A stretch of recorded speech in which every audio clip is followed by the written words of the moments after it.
નમસ્કાર, GS news 24/7 માં આપનું સ્વાગત છે। હવે જોઈએ આજના સમાચાર। ખેલ મહાકુંભ અંતર્ગત તારીખ 10/1/2025ના રોજ તાલુકા કક્ષાના એથ્લેટિક્સ સ્પર્ધા શાંતિ એશિયાટિક સ્કૂલ ધોળકા ખાતે યોજાઈ હતી।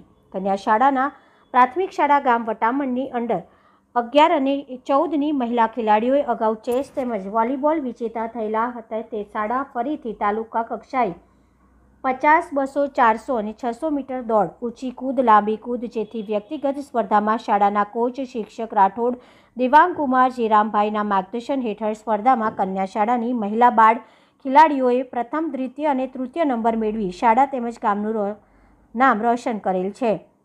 ધોળકા વિધાનસભાના ધારાસભ્ય શ્રી કિરીટસિંહ ડાભી, આરોગ્ય સમિતિના chairman Govindbhai Makwana, BRC Vikramsinh Parmar, Vataman CRC અલ્પેશભાઈ સોડમિયા, શાળાના આચાર્ય મકવાણા શંકરભાઈ તેમજ સમગ્ર સ્ટાફ, વટામણ ગામના મહિલા સરપંચ રાજીબેન સોલંકી તથા ગામના તમામ આગેવાનોએ મહિલા બાળ ખેલાડીઓને જિલ્લા તેમજ રાજ્ય કક્ષાએ પ્રથમ નંબર મેળવી રમતગમત ક્ષેત્રે ઉચ્ચ સિદ્ધિ પ્રાપ્ત કરે તેવી શુભકામના પાઠવી છે। Reporter Ramesh Solanki, GS news 24/7 Dholka.